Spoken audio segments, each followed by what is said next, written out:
There are two kinds of Thai retirement visas.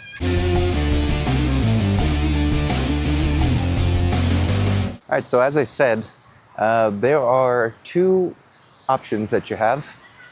Something that keeps popping up in these other videos I have is a lot of people seem to be very confused about how do they get the visa, right? And what are the options and what do you do? Something that I'm very commonly seeing is that some people are like, no, you can only do it outside the country. No, you can only do it in the country. It's better to do it here. But no one really seems to know what the heck they're talking about.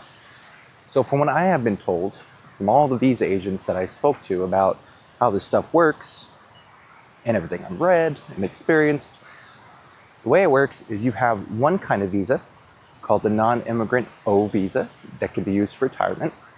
You also have the O-A visa. The OA visa is the one that you have to do outside of Thailand, that you would be doing with your embassy, right? That requires medical insurance, that requires a background check. It also requires a medical certificate and all the normal financial requirements that we discussed in other videos. So that route is the longer, more bureaucratic, highly formalized route. But there is another route that you do inside of Thailand. That's the O visa.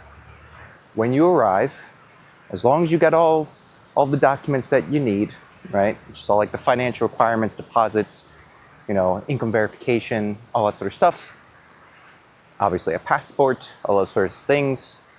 If you go to a visa agent, they'll take care of all that stuff for you, right? You get a non-immigrant O visa, it's 90 days, and then gets extended out to 1 year. With the OA visa, it's just automatically a year, right? But for that O visa, that is the simplest possible way to do it. Go to Thailand, get a visa agent, say, I want a retirement visa. They say, great, thank you, mister. They say mister a lot.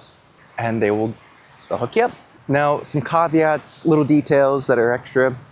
When you do the O visa, if you do the deposit route, you have to let the funds sit in a Thai bank account for 2 months before you'll be accepted, it'll be allowed. Maybe the visa agent will have an option for you. I'm not quite sure because I haven't asked about that specific thing. Get in contact with somebody and they'll be able to tell you. That's one little quirky thing about that O visa for when you come to Thailand. An additional quirky thing is that for the O visa, it is single entry, meaning that you would need permission from the government to be able to leave and come back every time, right? Your visa agent can help you with that. Or you can go to immigration and try to deal with it by yourself. Entirely up to you. The OA visa is multi-entry, so you can come and go as you please. So those are two caveats, but it's so easy to convert from the single entry to multi-entry, or just get permission to leave and come back, that it's not even really worth all the nonsense with the OA, in my opinion, right? If you're not gonna come to Thailand and to do all this stuff, then don't, right?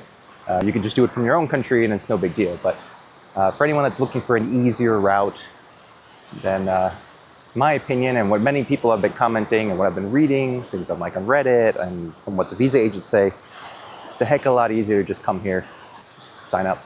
Once again, think about what you need and what's good for you. If I were retiring, that's what I would do, but that does not mean I'm right. Do what's best in your case. If applying from your home country is the best way to do it, then do that. There's no reason why you should change your mind. It's really just the OA. It's just more bureaucratic, more documents you need, takes a longer time. But if you want wham bam, thank you ma'am, then that's the O visa for you. And a final word on this subject. Thailand, and I think I'm gonna do a longer video about this too. Thailand is a place where there are lots of laws written, stamped, and saying we strictly enforce this.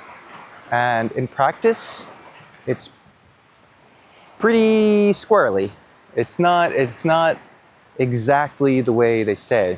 Like for instance, all the information I just gave you about that O visa could change depending on the person you talk to, at what immigration office, and somewhere else in the country. It's the way things work. Most developing countries are like that. When you go there, have the expectation that something might go wrong, right? The OA visa is the most official, just here are the steps and that's it. For the O visa, when you do that, the vast majority of people do not have issues. Where even someone in the comments in one of the other videos said that he was just using bank statements, regular old bank statements, going to the immigration and just saying, "Here you go, I have income." And they're like, "Okay." It's really hard to say exactly what you're going to need, but if you go to like Siam Legal or ThaiEmbassy.com, they have all the things that you would need to be able to show your passport and the financial yada. But just keep that in mind. If you go the O route, things can get squirrely pretty quickly. Actually, I lied. Not the last thing. One other thing I wanted to say is that also other people have been telling me, right? I haven't been in Thailand long enough to be able to experience this, other than some of the tax laws that are changing. But the requirements and visas that are available change very frequently, right? And that's also another developing country thing that happens all the time. Happened to be in Brazil multiple occasions. And you will find yourself in a position where maybe one day they go from 800,000 baht deposit to 3 million. You know, you have no idea. You don't know what it is. Also keep that in mind that no matter what route you take, the government could easily change everything and just say, nah, no more retirees. You know, you have no idea. You don't know. The second you go outside of America and Europe and everything, the world is much more chaotic and interesting, in my opinion. Just keep that in mind for the future. What are the chances that it's going to happen? Probably not. I don't think they're going to run all the retirees out of Thailand, but the requirements could very easily change, for sure. That's it. Thank you. Bye-bye.